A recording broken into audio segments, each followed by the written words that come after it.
স্বাগতম সবাইকে আমাদের প্রথম ক্লাস পারমাণবিক এবং আণবিক পদার্থবিজ্ঞান।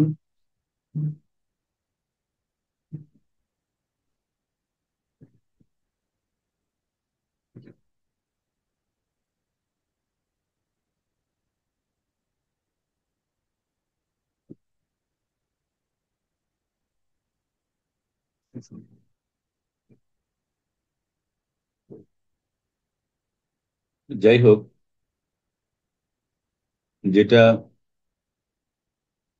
এর আগের ক্লাসে আলোচনা হয়েছে সেগুলো নিয়ে আর আমরা রিপিট করছি না। আমরা সরাসরি সিলেবাসে চলে যাচ্ছি।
প্রথম চ্যাপ্টারটা হচ্ছে কোয়ান্টাম থিওরি। তোমরা এটা কিন্তু কোয়ান্টাম মেকানিক্সে আহ মানে ইন্ট্রোডাক্টরি চ্যাপ্টার হিসেবে কোয়ান্টাম থিওরির বেশ কিছু জিনিস তোমরা পড়েছো।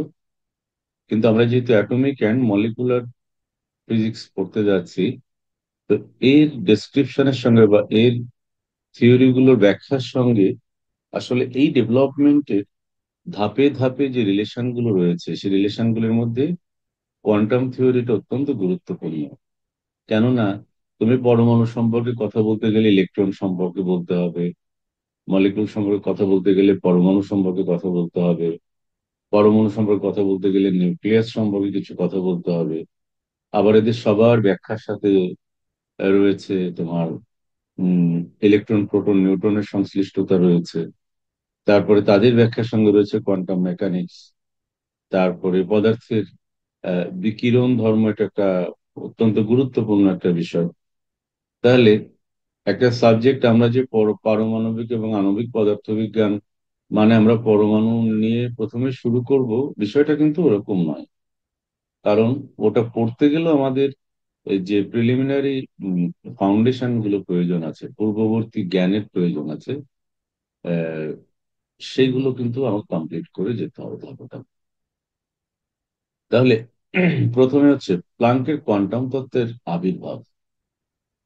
প্লাঙ্কের কোয়ান্টাম তত্ত্বের আবির্ভাবটা আমরা যদিও এর আগে আমরা আলোচনা করেছি কোয়ান্টাম মেকানিক্স এর মধ্যে, কিন্তু যেহেতু এই কোর্সটা ভিন্ন একটা কোর্স, এমন হতে পারে যেখানে অনেকেই পড়ছে যারা আমার কাছে কোয়ান্টাম মেকানিক্স কোর্স করেনি, অথবা ওগুলো সে আমার কাছে করবে না বা করা হয়নি কোনো কারণে। তাহলে তার জন্য তো সিলেবাসের অংশ হিসেবে তাকে জানতে হবে। আমি তাহলে ধাপে ধাপে জিনিসগুলো একটু আলোচনা করি, তোমরা একটু মনোযোগ দিয়ে দেখো। আমি একটু বোর্ডে চলে যাই। বোর্ডে গেলে দ্রুত জিনিসগুলো ক্যাপচার করতে পারবা।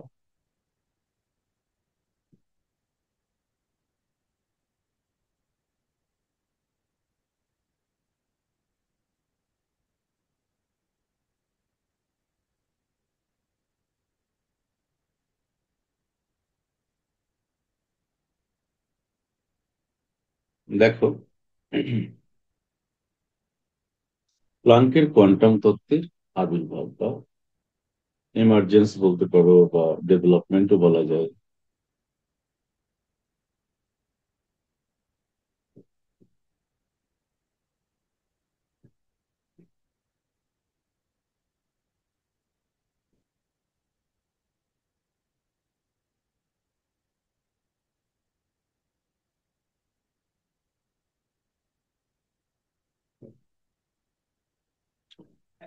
কিভাবে এটা এলো?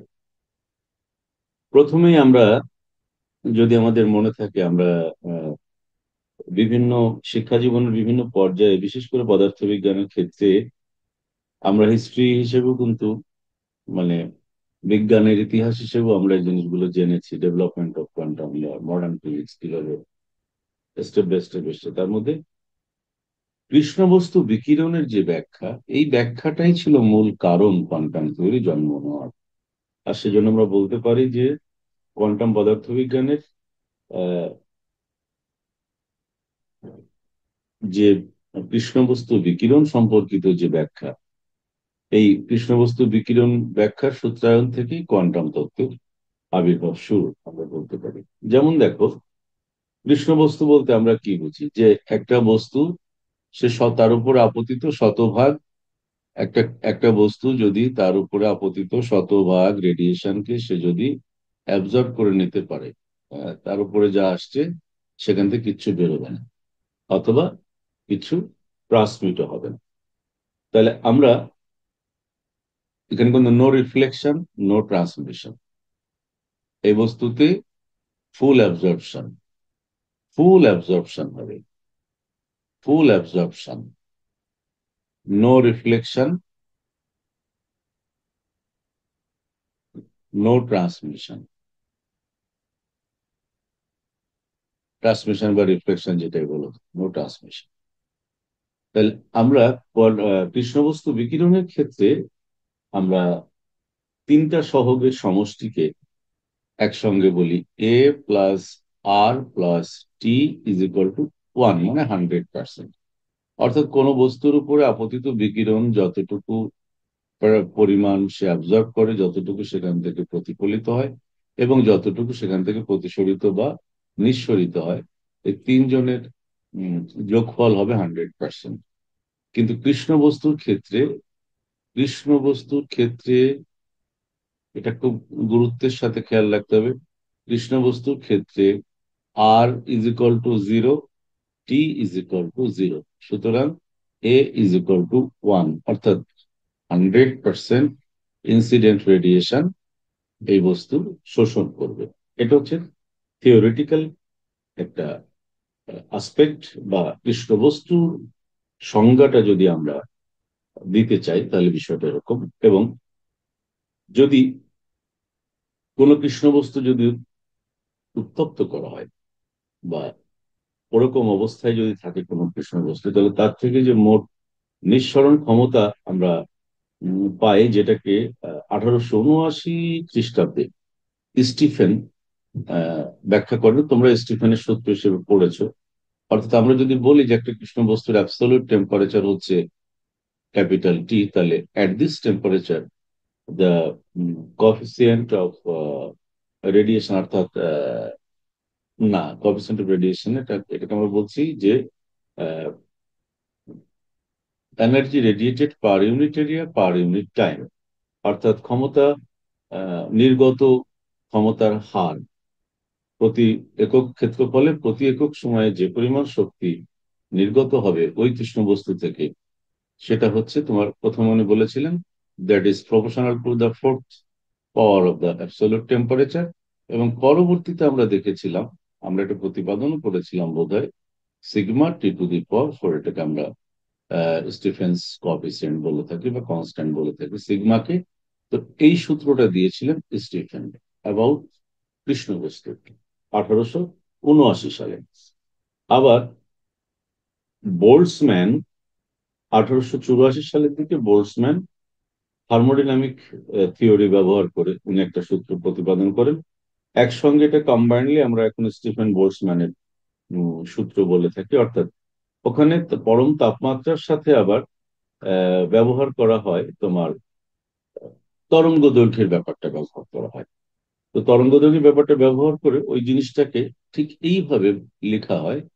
ধরো আর, যে আর কে আমরা তাপমাত্রার ফাংশন বলেছি, সেটা একই সঙ্গে সে আবার নির্গত তরঙ্গ দৈর্ঘ্যের ফাংশন। অর্থাৎ ল্যামডা তরঙ্গ দৈর্ঘ্যে টি পরম তাপমাত্রায় ল্যামডা প্লাস ডি ল্যামডা তরঙ্গ দৈর্ঘ্য ব্যবধানে যে পরিমাণ শক্তি নির্গত হবে সেটাই আসলে sigma T two the power four. তো এই দুই ভাবে রিলেট করা যায় বলে এটাকে আমরা স্টিফেন বোল্টজম্যান সূত্র বলে থাকে।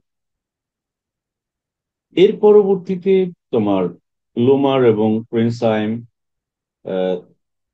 তারা কিন্তু সঠিকভাবে এই ল্যামডা এবং ল্যামডা প্লাস ডি ল্যামডা এবং টি অ্যাবসলিউট টেম্পারেচারে বিকিরণ শক্তির পরিমাণ একটা সার্টেন ওয়েভলেংথ বা একটা সার্টেন টেম্পারেচার রেঞ্জে তারা মোটামুটি প্রত্যাশিত ভাবেই তারা আম, পরিমাপ করতে সক্ষম হন। তো তারপরে তোমার শক্তির বন্টনের যে একটা সিনারিও তারা দেখতে পান, সেটাকে আমরা এইভাবে দেখা দেখ আমি দেখাচ্ছি গ্রাফে, ভালো করে খেয়াল করো। মনে করো আমরা একদিকে আহ বিকীর্ণ ক্ষমতাটাকে একদিকে দেখাই ডিপেন্ডেন্ট হিসেবে এবং ইন্ডিপেন্ডেন্ট হিসেবে দেখাচ্ছি আমরা তার যে তাপমাত্রার রেসপেক্টে যে তরঙ্গ দৈর্ঘ্যে সে হচ্ছে বিকিরণ করছে সেটা, আর এদিকে দেখাচ্ছি আমরা আর এটা হচ্ছে ল্যামডা টি এর ফাংশন। এটাকে আবার অনেক সময় আমরা এভাবে বলি ই ল্যামডা। ই ল্যামডা মানে ওই একই কথা, প্রতি একক ক্ষেত্রফলে প্রতি একক সময়ে ল্যামডা তরঙ্গ দৈর্ঘ্যে বিকীর্ণ শক্তির পরিমাণ। তা থেকে দেখা যায় যে খুব লো টেম্পারেচার হলে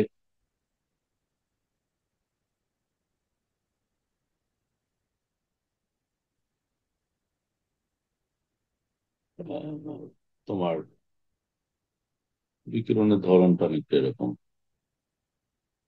টেম্পারেচার একটু বাড়লে পিকটা গ্রাজুয়ালি লেফট সাইডে বেন্ড হতে থাকে।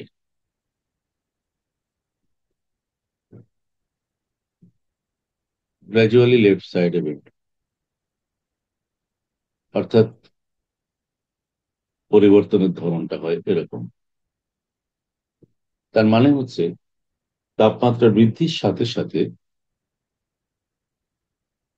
একদিকে যেমন তরঙ্গ দৈর্ঘ্যের ডেভিয়েশনটা একটু লোয়ারিং ট্রেন্ড অর্থাৎ ছোট হচ্ছে, অন্যদিকে বিকীর্ণ শক্তির পরিমাণ বেড়ে যাচ্ছে। রিলেশন গুলো কিন্তু খেয়াল করো, এই সম্পর্কগুলি পরবর্তীতে কিন্তু কোয়ান্টাম তত্ত্বের অবতারণা করে।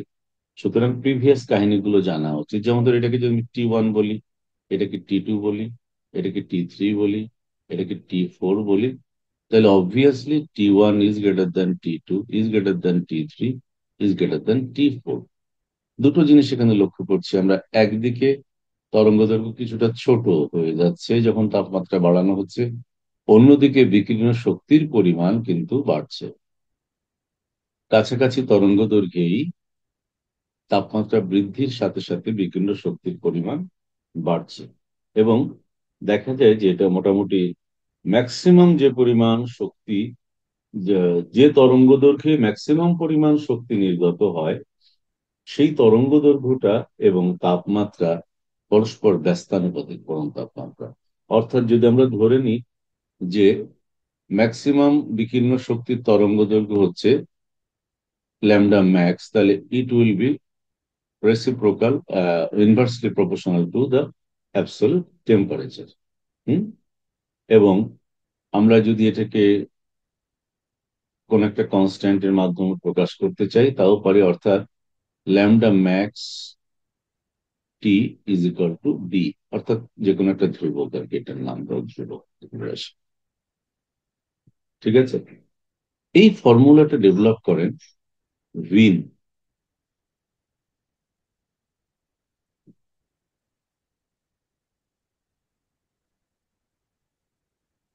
এটা 1893 দিকে, এবং উনি জেনারেল থার্মোডাইনামিক্যাল লজিক গুলো প্রদর্শন করেন এবং তিনি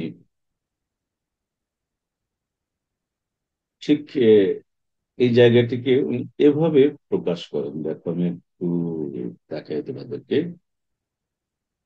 মানে আস্তে আস্তে কিভাবে আমরা তরঙ্গ দৈর্ঘ্যের সাথে কম্পাঙ্কের সাথে ক্রমান্বয়ে আমরা ডিসক্রিট কনসেপ্ট বা তাড়িত চুম্বক তরঙ্গ বিকিরণের যে বিচ্ছিন্নতার ধারণা, মানে ধারা, আগে তো ছিল একটা নিরবচ্ছিন্ন পদ্ধতি বা নিরবচ্ছিন্ন তরঙ্গ এখান থেকে যে বিচ্ছিন্ন তরঙ্গের মধ্য দিয়ে কিভাবে যায়, উনি বললেন E lambda D lambda, that will be something like function of lambda t but divided by, মানে some function of lambda t divided by lambda to the power 5। এটাকে তরঙ্গ দৈর্ঘ্যের পঞ্চঘাত সূত্র আমরা বলে থাকি। তো এই যে function of lambda T, function of lambda T জিনিসটাকে যে আমরা বলছি, আর ডি ল্যামডা কিন্তু আছে, এবং ফাংশন অফ ল্যামডা টি যেটা, এই ফাংশনটার ডেফিনিশনটা আসলো ফাইনালি এইভাবে। উনি দেখালেন যে 8 pi H C divided by E to the power, এটা পরবর্তীতে আসছে, E to the power H C by lambda K T, lambda K T divided by lambda to the power 5, lambda to the power 5। এইটা হচ্ছে তোমার ফাংশন অফ ল্যামডা টি হচ্ছে এটা। আমার সূত্রের মধ্যে ল্যামডা টু দি পাওয়ার 5 আগেই ছিল, কিন্তু যে ল্যামডা, তো একসঙ্গে এই যে যে ফাংশন অফ ল্যামডা টি বললাম, দ্যাট ইজ এ কনস্ট্যান্ট। তাহলে ওটাকে আমরা এইভাবে লিখতে পারি C by lambda to the power 5, কেমন, into E to the power minus H C,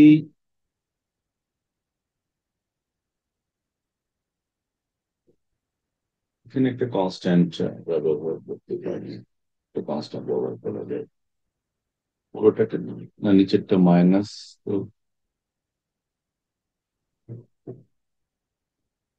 মাইনাসটা এখানে নেই, ওখানে তো মিস্টেক আছে, এখানে মাইনাস হবে H C by lambda lambda. এইভাবে আমরা প্রকাশ করতে পারি, এটাকে আমরা বিনের বন্টন সূত্র বলে থাকি, বা ডিস্ট্রিবিউশন ল অফ বিন। তো আলটিমেটলি দেখো, এই যে কতগুলো কাজ হয়েছে, step by step, step by step, step by step, অনেকগুলো কাজ হয়েছে। তারপরে ধীরে ধীরে ধীরে ধীরে কিন্তু আমাদের এই পর্যায়ে এসছে এখন, যেটা আমরা দেখতে পাচ্ছি। পরবর্তীতে রেলিজেন্স এটার উপরে কাজ করেন, এবং ওখানে কিছু অ্যানোমালি ছিল, যেমন ধরো ভিনের সূত্র, শর্টার ওয়েভ লেন্থে যেরকম ডিস্ট্রিবিউট, ভিনের যে ফর্মুলা আমরা পেলাম, শর্টার ওয়েভ লেন্থে ভিনের ফর্মুলা বা ভিনের সূত্র যতটুকু অ্যাপ্রোপ্রিয়েটলি বা যতটুকু মানে বাস্তবতার যতটা কাছাকাছি এক্সপ্লেন করতে পেরেছে, লঙ্গার ওয়েভ লেন্থে গেলে সেটা একটু বিচ্যুত ছিল, বা দেখা যায় এটা ফেল করে। আবার একইভাবে রিলিজিয়ন সেটটা তার উল্টাটা ছিল, লঙ্গার ওয়েভ লেন্থের ক্ষেত্রে তার ইয়েটা ভালো ছিল, মানে এক্সপ্রেশনটা ভালো ছিল, শর্টার ওয়েভ লেন্থের ক্ষেত্রে এটা ফেল করে। তা রিলিজিয়ন্সের যে ধারণাটা ছিল সেটা, ধরো যে একটা ক্যাভিটির দেওয়াল যদি আমরা কল্পনা করি, হ্যাঁ, পরমাণু কর্তৃক বিকিরণ শোষণ এবং নিঃসরণ হওয়ার কারণে সেখানে একটা স্থির তরঙ্গের সৃষ্টি হয়, এবং পরমাণু সমূহ তড়িৎ দ্বিমেরুর মতো আচরণ করতে থাকে। তো তড়িৎ দ্বিমেরুর মতো যখন আচরণ করতে থাকে স্বাভাবিকভাবেই, তখন সেখান থেকে তাড়িত চুম্বক তরঙ্গ বিকিরণ হয়, অর্থাৎ আমরা বিকিরণ বলছি এটাকে। তো এটা এক ধরনের তোমার লিনিয়ার অসিলেটর হিসেবে বা রৈখিক স্পন্দক হিসেবে তাকে বিবেচনা করা হয়, এবং বিকীর্ণ তাপের শক্তি ঘনত্বের সূত্র প্রদান করেন এইভাবে রেলিজেন্স। সেটা ছিল হচ্ছে রেলিজেন্সের মতে ই ল্যামডা ডি ল্যামডা, দেখো এদের প্যাটার্ন গুলোর মধ্যে কিন্তু অনেক মিল আছে। E lambda D lambda is equal to, উনি বলেন 8 pi K T divided by lambda to the power 4 D lambda. অর্থাৎ এখানেও কিন্তু তরঙ্গ দৈর্ঘ্যের ওখানে ছিল পঞ্চঘাত, এখানে চতুর্ঘাত।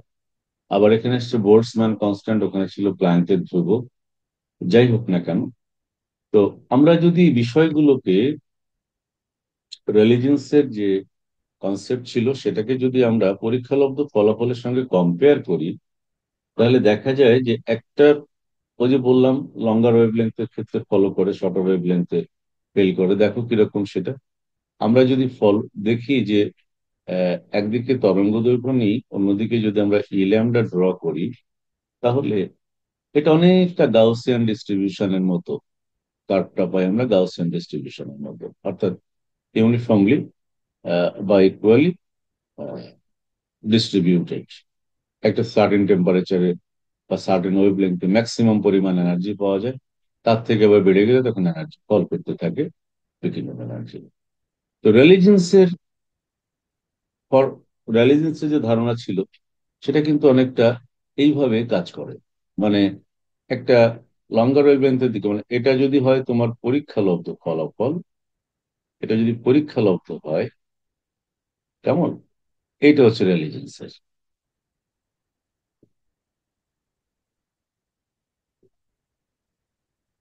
প্যাটার্নটা মিলছে। বাট এটা কোন জায়গা পর্যন্ত মিলবে বা বা এ কি আদৌ বেন্ড করে এদিকে আসবে কিনা, আসে নাই কিন্তু রেলিজেন্সের অনুযায়ী। ওই জন্য বললাম যে এটা লঙ্গার ওয়েভলেন্থের ক্ষেত্রে খুব ভালো এক্সপ্লেইন করতে পারে, কিন্তু শর্টার ওয়েভলেন্থের ক্ষেত্রে আবার ভিনের সূত্র ভালো রেজাল্ট দেয়, লঙ্গার ওয়েভলেন্থে কিন্তু দেয় না। তাহলে এই যে কনফিউশন গুলো রয়ে যাচ্ছে, যে কোনো সূত্রই আসলে উম একদম স্বতঃস্ফূর্ত ভাবে বা সম্পূর্ণভাবে এই বিকিরণের কনসেপ্টটাকে ব্যাখ্যা করতে পারছে না। এই সকল সমস্যার সমাধান হলো in the year in the year 1900। এই সময় ম্যাক্স প্ল্যাঙ্ক তার বিখ্যাত কোয়ান্টাম তত্ত্ব অবতারণা করলেন, এবং উনি খুব সুন্দরভাবে এটা ব্যাখ্যা করলেন যে বিকিরণ নিঃসরণকারী স্পন্দনশালী কোনো অণুর শক্তি শূন্য এবং অসীমের মধ্যে যে যে কোনো মান তার হতে পারে, এবং শুধু বিচ্ছিন্ন মান গ্রহণ করতে পারে। That means the concept is discrete, not continuous. শূন্য থেকে ইনফিনিটির মধ্যে একটা অণু বিকিরণের জন্য বা যে মোডে সে বিকিরণ করতে থাকে, সে যে কোনো মানের শক্তি বিকিরণের জন্য সে সম্ভাব্য। তবে মনে রাখতে হবে এটা কিন্তু ডিসক্রিট। মানে বিষয়টা হচ্ছে এরকম 1 2 3 4 এরকম, এমন না যে 1.1 1.01 যা ইচ্ছা তাই করতে পারে, সেটা নয়। তার প্রত্যেকটা বিকিরণ, প্রত্যেকটা মান হয় এত এনার্জিতে, না হলে এত, না হলে এত, না হলে এত, মাঝামাঝি কোনো হিসাব নাই। এবং তার এই নিঃসরণটাও ডিসক্রিট, তার নিঃসরণটা কন্টিনিউয়াস নয়। এবং উনি বললেন যে এই প্রত্যেকটা আহ, বিকিরণ একটা ক্ষুদ্র ক্ষুদ্র আহ, মানে তরঙ্গ প্যাকেট আকারে তারা নির্গত হয় একটা পার্টিকুলার ফ্রিকোয়েন্সিতে। এবং যদি তার ফ্রিকোয়েন্সি নিউ হয়, তাহলে এই বিকীর্ণ শক্তি যদি হয় একটা ইউনিট থেকে, তাহলে ইজ প্রপোর্শনাল টু নিউ, অথবা E is equal to H nu. এই এইচটাকে বলা হলো ম্যাক্স প্ল্যাঙ্কের কনস্ট্যান্ট বা প্ল্যাঙ্কস কনস্ট্যান্ট। আর নিউ হচ্ছে নিঃসরিত আহ, শক্তি প্যাকেটের কম্পাঙ্ক। তো পরবর্তীতে এটার নাম দেওয়া হলো কোয়ান্টা, QUANTA, কোয়ান্টা। ওদের নাম দেওয়া হলে ঝাঁকে ঝাঁকে যে ক্ষুদ্র ক্ষুদ্র ক্ষুদ্র ক্ষুদ্র শক্তি প্যাকেট নির্গত, তাদের নাম দেওয়া হলো কোয়ান্টা। আহ, এবং আলবার্ট আইনস্টাইন 1905-এ উনি যখন ফটোইলেকট্রিক ইফেক্ট ব্যাখ্যা করেন, তখন ওনার আলোচনার মধ্যে এটাকে নাম দেওয়া হলো ফোটন। তো আমরা ওই ফোটন থিওরি, ওইখান থেকে আমরা পেলাম photon, that is the particle of radiation, electromagnetic radiation. তাহলে কনসেপ্ট গুলোর মধ্যে দেখো, এখানে কেউ যে কমপ্লিটলি ভুল ছিলেন তা কিন্তু না। প্রত্যেকেই একটা না একটা জায়গা থেকে তাদের নলেজিবিলিটি এখানে ইনভেস্ট করেছেন, এবং প্রত্যেকেরই ব্যাখ্যাগুলোর পেছনে একটা যুক্তি ছিল এবং সেখানে গ্রহণযোগ্যতাও ছিল। কিন্তু সম্পূর্ণরূপে কোনোটাই এককভাবে সম্পূর্ণ ব্যাখ্যা দিতে পারছিল না। ওটাই ছিল মূলত আহ মানে অ্যানোমালি একজনের সঙ্গে আরেকজনের। পরে ম্যাক্স প্ল্যাঙ্ক যখন এটা উপস্থাপন করলেন, এটা একদম জেনারেলাইজড ওয়েতে পুরো রেডিয়েশনের যে তোমার full mechanism, from low frequency to high frequency বা longer wavelength to shorter wavelength, সব ক্ষেত্রে এটা এক কথা একটা সাধারণ তত্ত্ব আকারে তখন সবগুলো ব্যাখ্যাকে উন্মোচিত করে দিল। এবং সকল প্রকার রেডিয়েশনের ক্ষেত্রে আমরা ম্যাক্স প্ল্যাঙ্কের কোয়ান্টাম তত্ত্ব প্রয়োগ করতে শুরু করলাম।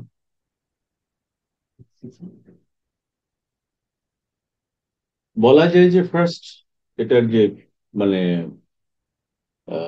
তোমার এভিডেন্স যেটা লজিক্যালি এক্সপ্লেইন করে এটাকে যে দাঁড় করালেন সেটা কিন্তু আলবার্ট আইনস্টাইনের আগে কৃতিত্ব আর কাউকে দেওয়ার মতো ঘটনা আমার নলেজে নেই। কারণ 1905 সালে উনি প্রথম ম্যাক্স প্ল্যাঙ্কের এই কোয়ান্টাম তত্ত্ব ব্যবহার করে উনি ফটো ইলেকট্রিক ইফেক্ট ব্যাখ্যা করেন, এবং সেটা দীর্ঘ 15-16 বছর পৃথিবীর বিভিন্ন মানুষের কাছে এটা ঘুরে বেড়িয়েছে।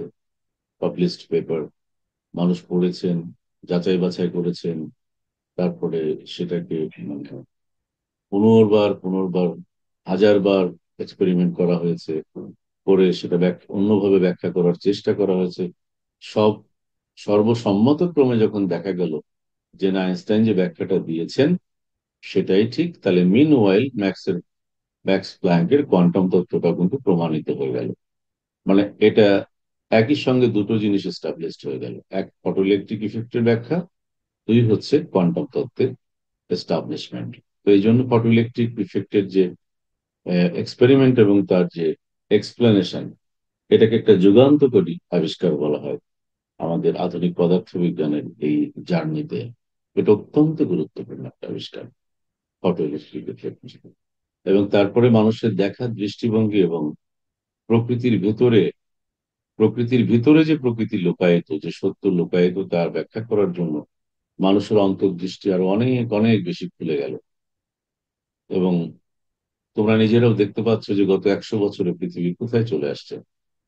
এর আগে সভ্যতার কুশালগ্ন থেকে গত 5,000 10,000 বছরে যা হয়নি, 100 বছরে তার কয়েক হাজার গুণ বেশি ইমপ্রুভ করে গেছে এই সকল যুগান্তকারী আবিষ্কারের কারণে। এবং বিংশ শতাব্দীকে এই জন্য সবচেয়ে গুরুত্বপূর্ণ শতাব্দী বলা হয় সভ্যতার। তো আমরা আগামী ক্লাসে ম্যাক্স প্ল্যাঙ্কের বিকিরণ সূত্রটি প্রতিপাদন করব। আজকে আমরা হিস্ট্রিক্যাল ব্যাকগ্রাউন্ডটা একটু জানলাম। আর তোমরা যেহেতু অনেকেই এখন তোমাদের অন্যান্য পরীক্ষা নিয়ে ব্যস্ত আছো, হয়তোবা শুরুতেই খুব ক্রিটিক্যাল একটা থিওরি যদি আমি এখন আজকে দিয়ে দিই, তাহলে মনে হয় না যে সবাই মনোযোগ দিয়ে এটা দেখার সুযোগ পাবে, যেহেতু অনেকে রিটেক আছে বা ইত্যাদি। তো তাহলে এই হিস্ট্রিটা তোমাদের কাছে কেমন লাগলো?